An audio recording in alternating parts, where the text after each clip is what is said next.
Hey guys, guess what? In this episode, I'm going to be talking about the new CBA agreement.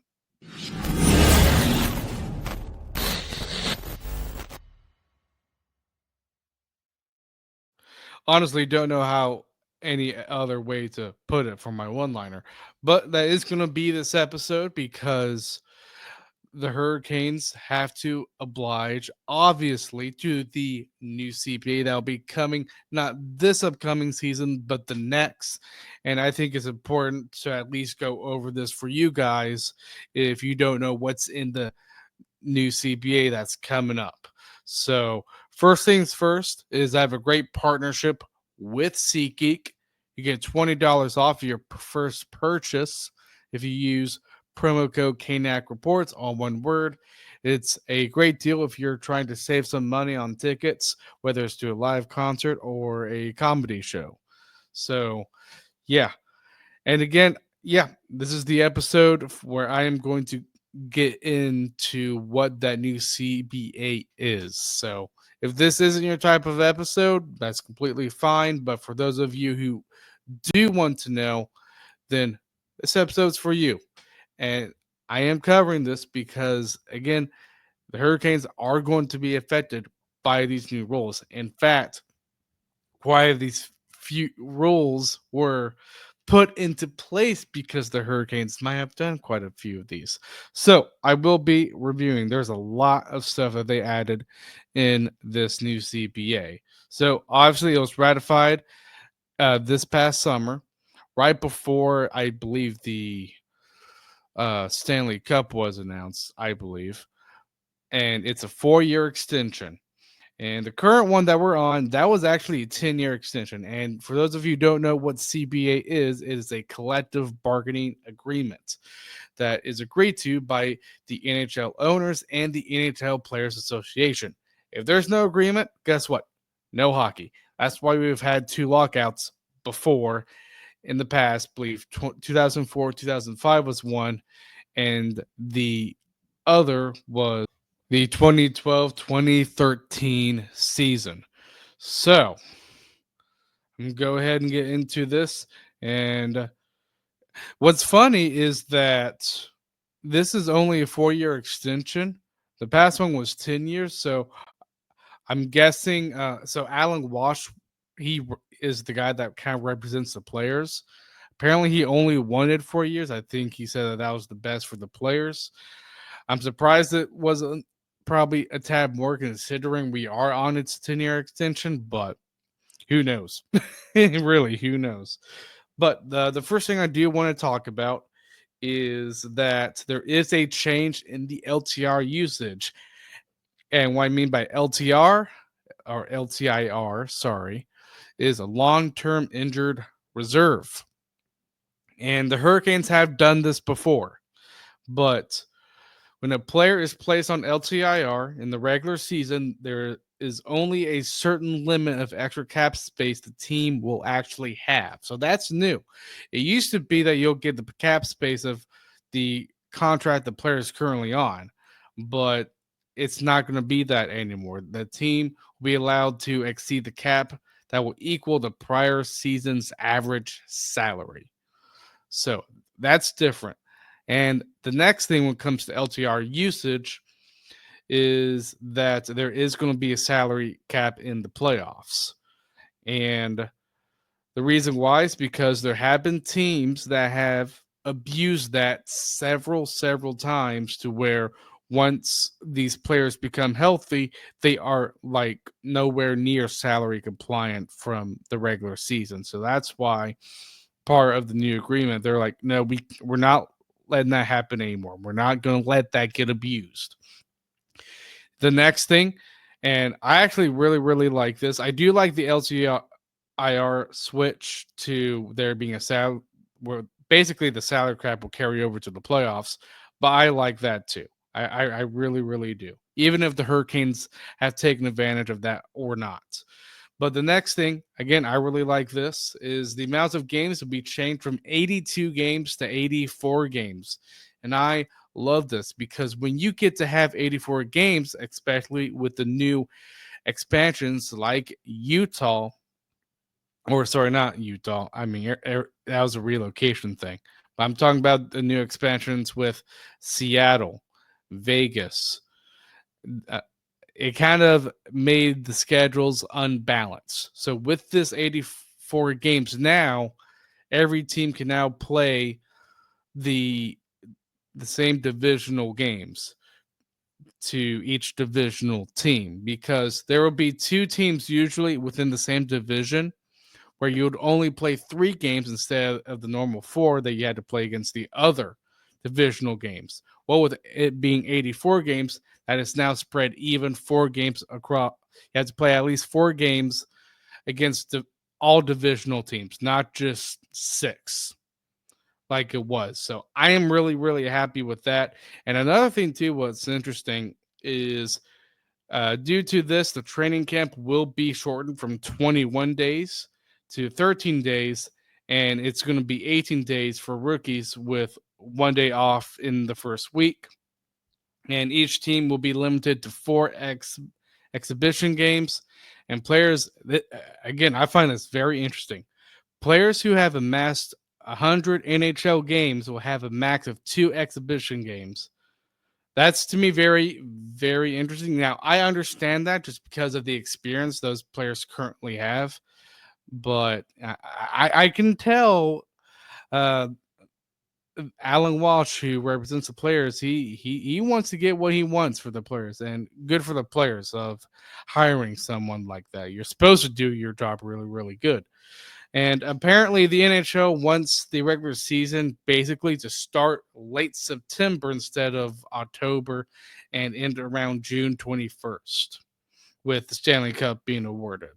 So, yep, the 82 games will be now changed to 84 games, with the 2 games being divisional games. So, I'm really happy about that. And I have been a huge proponent of changing it to 84 games.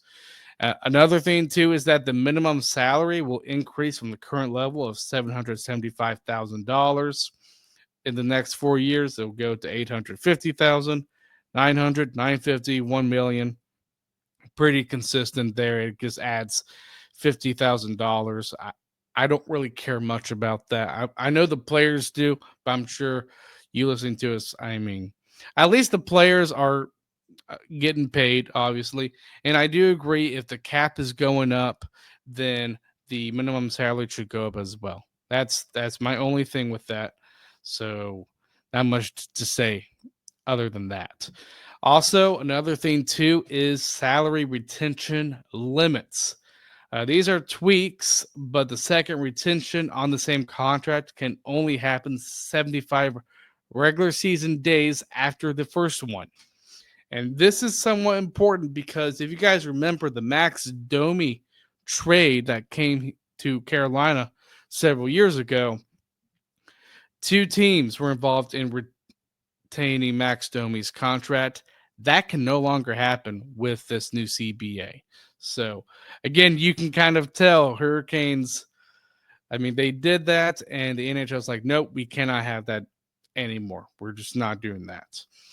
Also, and this is something new that I did not know, but apparently there is a playoff fund, and in the new CBA, the players' playoff fund will increase. I did not know that, so that's new to me as I was doing research, obviously for this episode. And if you guys remember, players who had to come in before the game for like warm ups and all that type of stuff. I'm sure you guys noticed they were mainly wearing suits. Well, there's no more dress code anymore for these players, so they can wear whatever they want. Which, I mean, honestly, as long as they're playing the game, I really don't care what they wear. I think in the new CBA, it just says adhere to the the fashion norms right now going on around the world. So obviously they probably should be dressing sloppy stuff, but at least be reasonable with how players dress as they head to the games. So I kind of found that funny, and that's all I have to say about that. So the neck protection will now become mandatory. So Players are going to have to wear protection around their neck. And what's funny, in the current CBA, they said, I believe, like, at least like an A5 level. Now, I honestly don't know what A5 means, but regardless, I am actually a proponent of this because I think I know not everybody's a proponent of this, but I currently am, just because I think part of the NHL's job is to make the players safe without the expense of hurting the game that's going on. So I'd be more concerned if they were taking out like hitting, because I think hitting is needed in order for the game of hockey to be entertaining. But when it comes to equipment protection like this, I'm completely fine with it. I really am. I know there are people that aren't, but I like personally, I like seeing that.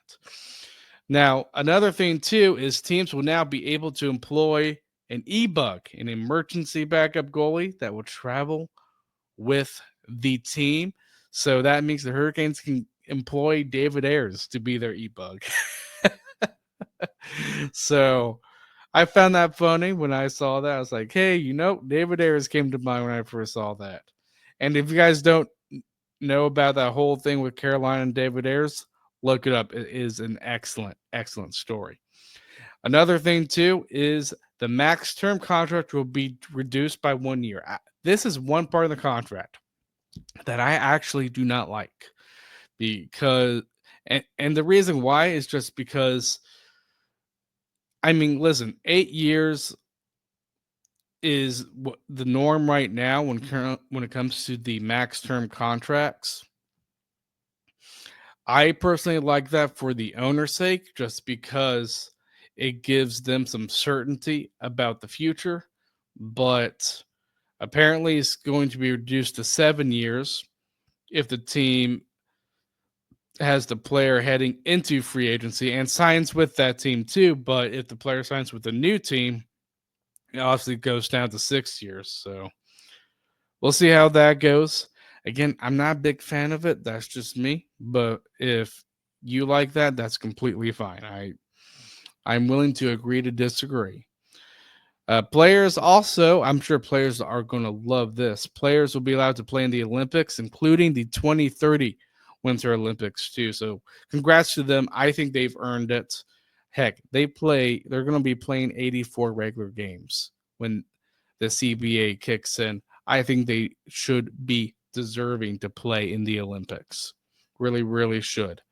And another thing too that I found interesting is apparently they're going to be resolving medical disputes.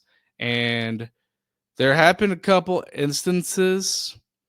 Well, let me rephrase it like this: the NHL, when it comes to a player getting injured, they really want it to be where if a player is being put on IR or LTIR, that the NHL really wants to make sure they are actually hurt. And I understand that. I'm with the NHL on that. I really think if you're put on IR or LTIR, you really need to be hurt. Now, there have been some things. I believe Jack Eichel was an example of this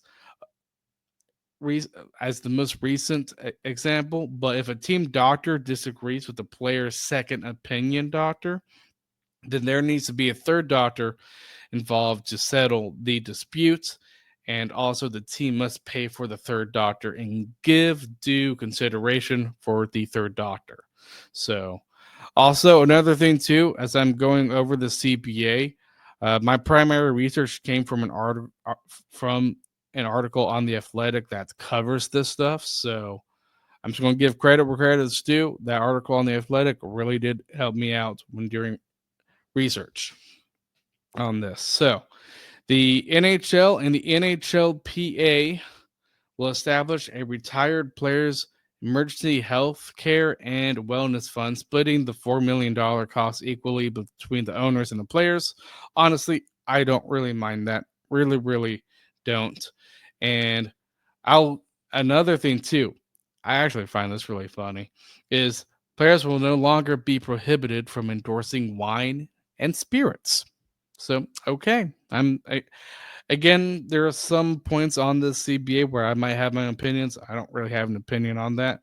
Honestly, I'm fine if a player wants to endorse it, as long as they aren't drunk out on the ice. That's when I'm gonna be like, seriously, why are you drunk? And I'm sure the team wouldn't like it either. There's no concern I have of a player getting drunk on the ice. So, okay, so the next point is there will be no more fitness testing during training camp or the regular season. And again, I don't really have an opinion on that, but it's just for you guys to know. And the next thing is there's a small change to the NHL bye weeks. And I found this a little bit interesting too, like I have with many other stuff. Wow, looking at the new CBA. But waiver exempt players who have played in at least 15 of the last 20 games will be entitled to the time off at the NHL salary and benefit levels as long as you are not loaned to the minors. So it's just a very small tweak. Again, I'm fine with that. I don't really have a strong opinion toward that. And the next point is you cannot do any more AHL paper loans. And Tulski has done this before. He has done this many, many times just to do a paper move. Well, you can't do that anymore because if a team assigns a player to the minors, they have to play in at least one AHL game. So I know Tulski's probably a little bit frustrated with that because he did that quite a bit. He has. The next thing, and this is big too, because Tulski has done this on both the Seth Jarvis contract and I believe the Slavin contract as well. And the fact that there's not going to be any more deferred salary contracts. So I can tell Tulski, it'd be very interesting, honestly, if I got Tulski somehow on an episode and be like, so what do you think of the new CBA rules? Because I'm sure he probably isn't the biggest fan of it. I'm sure Tom Dundon probably isn't either with some of this stuff, but I'm telling you, deferred salary contracts, that's what got Seth Jarvis's contract to a very, very good number. And now teams cannot do that anymore. So I really, really find that funny. The next thing is on the CBA is that you cannot really, well, here's a better terminology for it. Basically, curbing front loaded contracts. So here's an example for you. They in the article on the Athletic, when I first read it, it sounded a little bit confusing, but the example really helped a lot. But if in a player's contract, the highest year they're compensated is $10 million, then the lowest year cannot be less than $7.1 million. And the year to year differences within that contract cannot be exceeded by 2 million. So can't be just because of that, you can't really front load a player's contract. So I believe Dundon has done that a couple times. I think he might have. I'm not sure. I'm not 100% sure if he. No, I think he front loaded. I think he did with the Aho contract. Now that I'm thinking about that, so that's interesting. So again, another point in the new CBA where the Canes can't do what they've normally done before in the past. And the next thing is there will be a standard draft retention right regardless of where a player is drafted from. And I actually like this because let's say there's a player coming out of the Canadian junior leagues, whether it's from the QMHL or the OHL. I mean, it really, you're kind of at a disadvantage compared to an NCAA player because, I mean, you kind of have to find a job. So the next point here is there is a standard draft retention, right, regardless of where a player is drafted from. And for players who are drafted at age 18, Their retention right will be for 4 years and 3 years if a player is drafted at 19. There's only one special exception, and that's if an NCAA player, as their rights will be extended for 30 days after notifying the NHL they're just not playing college hockey anymore. And I understand that.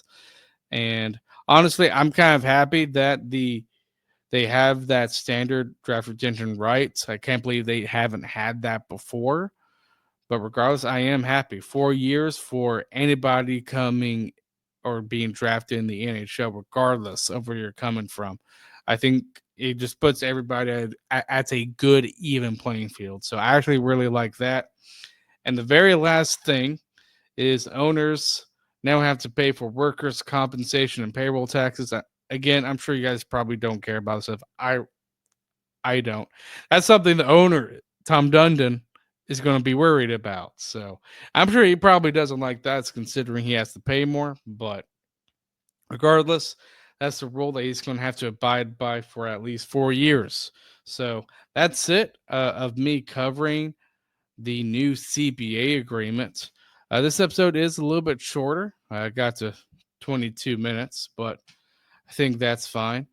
And also another thing too, I don't know if I said this at the beginning of the episode or not, but on September 5th, I will be answering listener questions.